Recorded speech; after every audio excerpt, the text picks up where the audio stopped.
Hello friends, welcome to special techno channel. Guys, vacancy को निकाला गया बीएनआईटी, जैसे कि अलग अलग एनआईटी की तरफ से नॉन टीचिंग स्टाफ की वैकेंसी आती है, उसी प्रकार एनआईटी नागपुर की तरफ से वैकेंसी को निकाला गया है।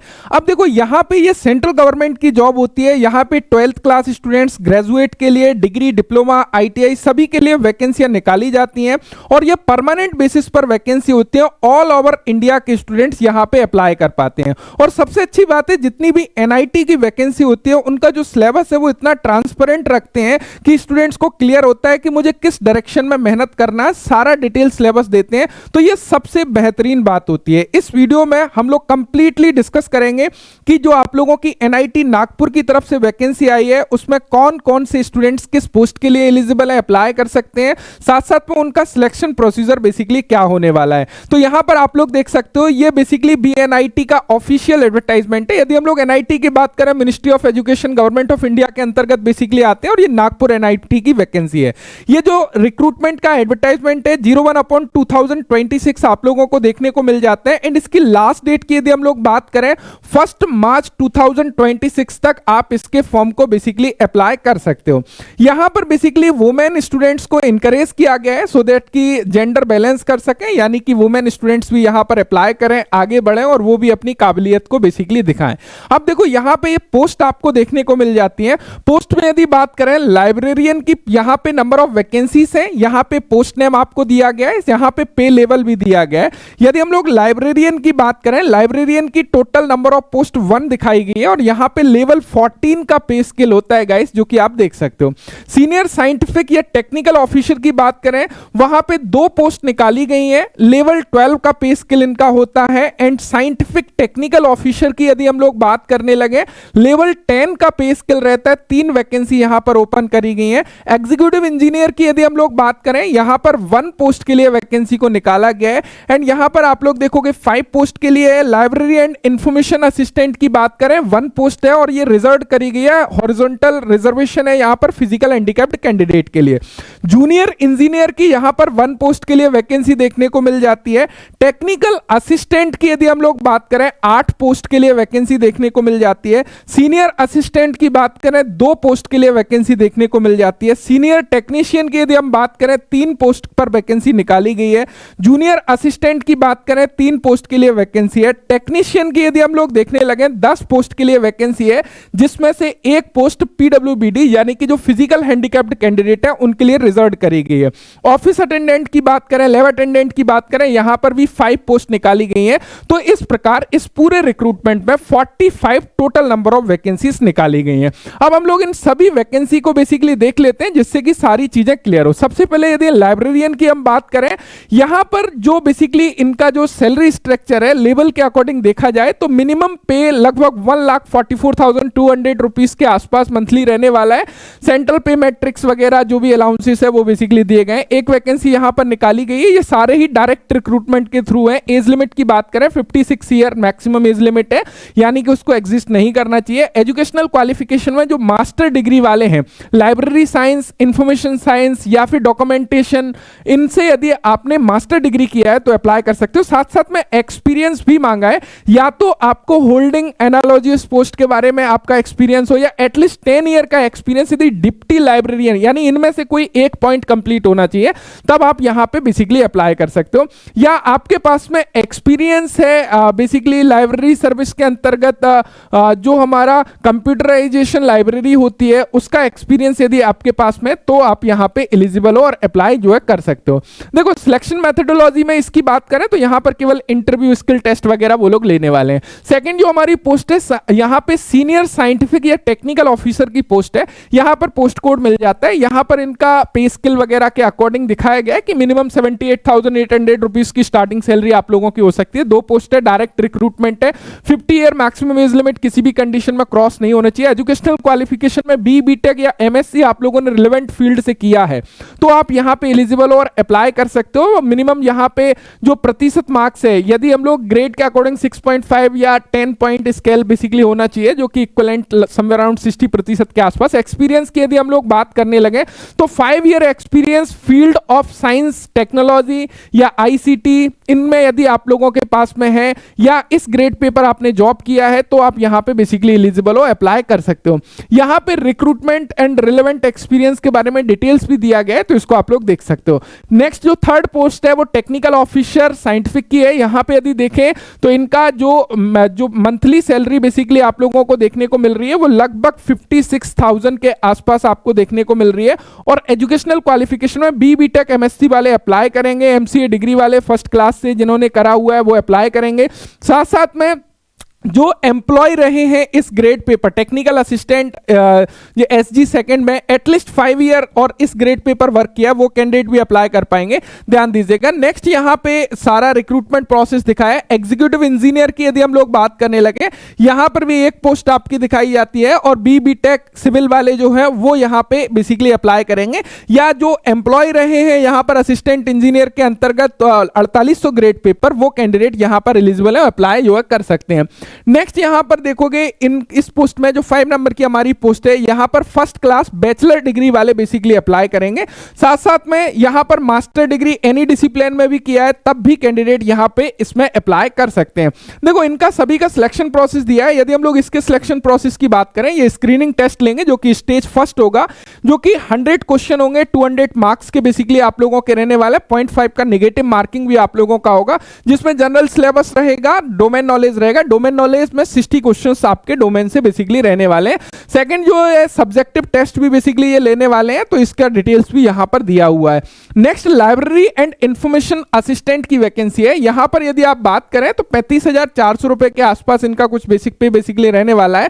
एंड यहां पर एजुकेशनल क्वालिफिकेशन में first class bachelor degree in science, arts या कॉमर्स से आप लोगों ने करा है तो यहां पर एलिजिबल है और अप्लाई कर सकते हैं। यहां पर डिजायरेबल क्वालिफिकेशन देख सकते हैं। सिलेक्शन प्रोसेस में सेम स्क्रीनिंग टेस्ट कंडक्ट करेंगे और उसके बाद में यहां पर स्क्रीनिंग टेस्ट का सिलेबस वगैरह दिया हुआ है, तो ये चीज आपको जो है क्लियर होना चाहिए। देखो जूनियर इंजीनियर की यदि हम लोग बात करने लगे, यहां पर भी एक पोस्ट जो निकाली गई है, इसके एजुकेशनल क्वालिफिकेशन में first class B tech electrical engineering वाले बेसिकली अप्लाई कर पाएंगे।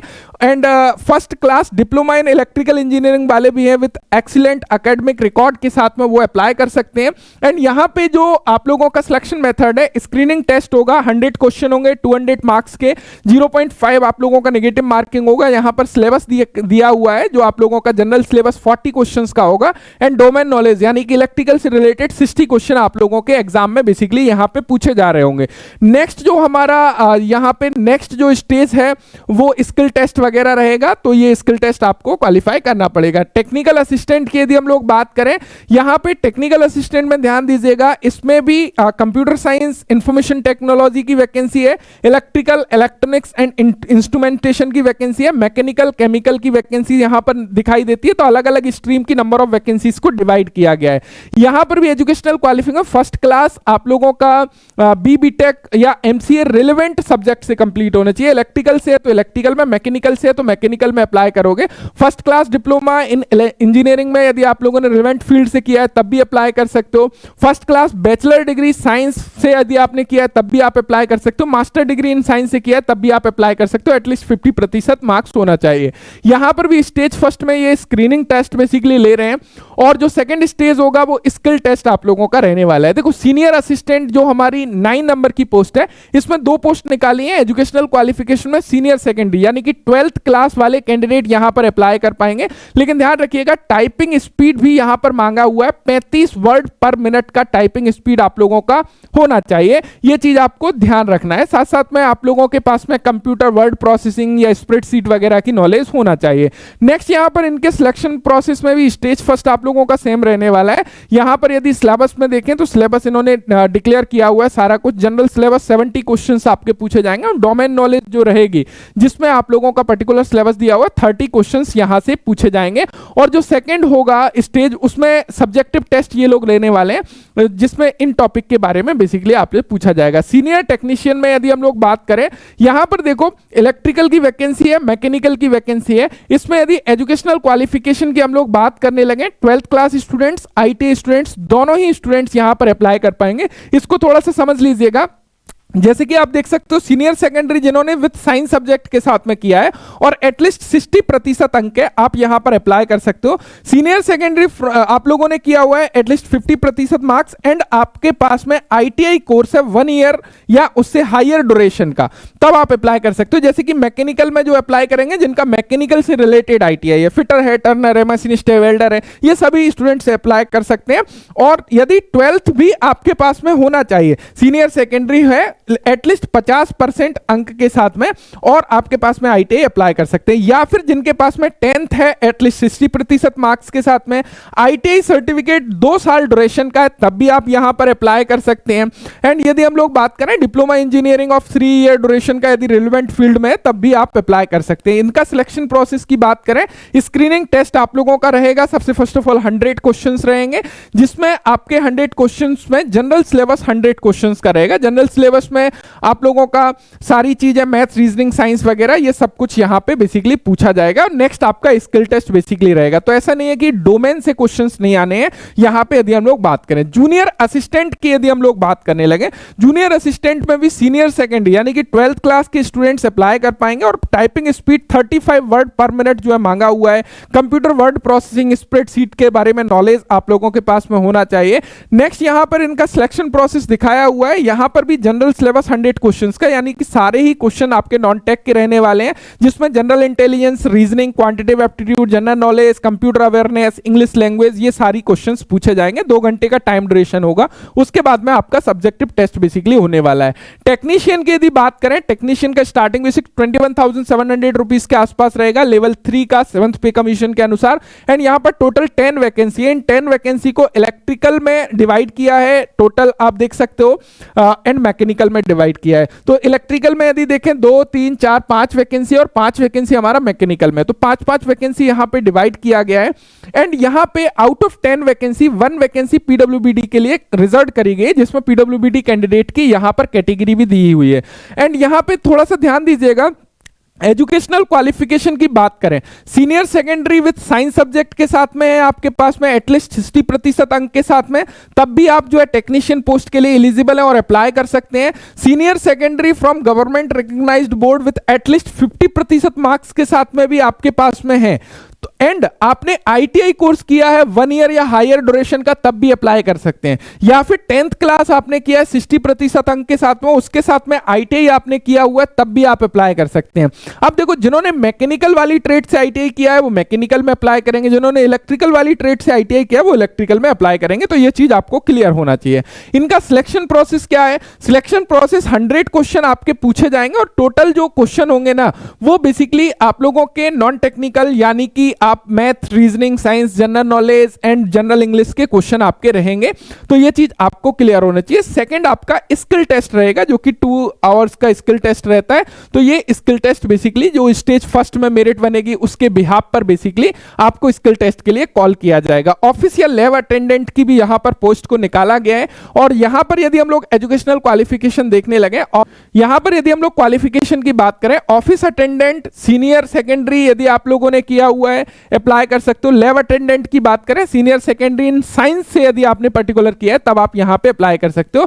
इनका भी सिलेक्शन प्रोसेस यहां पर बेसिकली दिया हुआ है। तो ये सारी चीजें हैं, यहां पे कुछ इंस्ट्रक्शन है। यदि हम लोग एप्लीकेशन फी की बात करें, this is the very very most important, क्योंकि काफी ज्यादा हायर साइड में रखा गया है।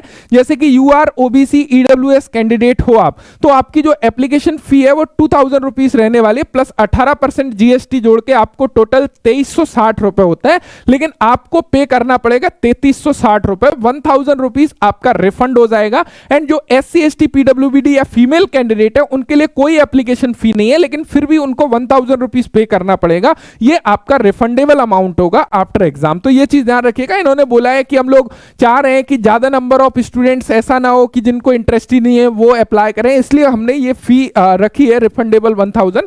तो ऐसा इन्होंने यहां पर मेंशन किया हुआ है। कुछ जनरल टर्म्स दिए हुए हैं कि अप्लाई करने से पहले all eligibility criteria, educational qualification वगैरह है या नहीं, वो आप लोगों को चेक कर लेना है। साथ साथ में अप्लाई करने के लिए इनकी ऑफिशियल वेबसाइट पर आना है, और इसकी जो लास्ट डेट बेसिकली दी गई है वो है 1 मार्च 26। इसके ऑफिशियल वेबसाइट की लिंक मैंने डिस्क्रिप्शन में मेंशन कर दी है, आप वहां से डायरेक्ट जाके अप्लाई कर सकते हो। इस पूरे पीडीएफ का लिंक भी मैंने डिस्क्रिप्शन में मेंशन किया हुआ है, आप वहां से इस पीडीएफ को डाउनलोड कर सकते हो ऑफिशियल वेबसाइट के थ्रू। मुझे उम्मीद है कि ऑल इन्फॉर्मेशन मिल गई होगी। जो भी स्टूडेंट्स इंटरेस्टेड हैं डेफिनेटली अप्लाई कर सकते हैं एंड ऑल डाउट क्लियर हो गए होंगे। यदि सभी डाउट क्लियर है तो वीडियो को एक थम्स अप जरूर करिएगा। साथ ही साथ कोई भी डाउट यदि आपका बचता है तो नीचे कॉमेंट जरूर करिएगा, जिससे कि मैं उसका रिप्लाई दे सकूं। Thank you so much video देखने के लिए। Thanks for watching and bye bye.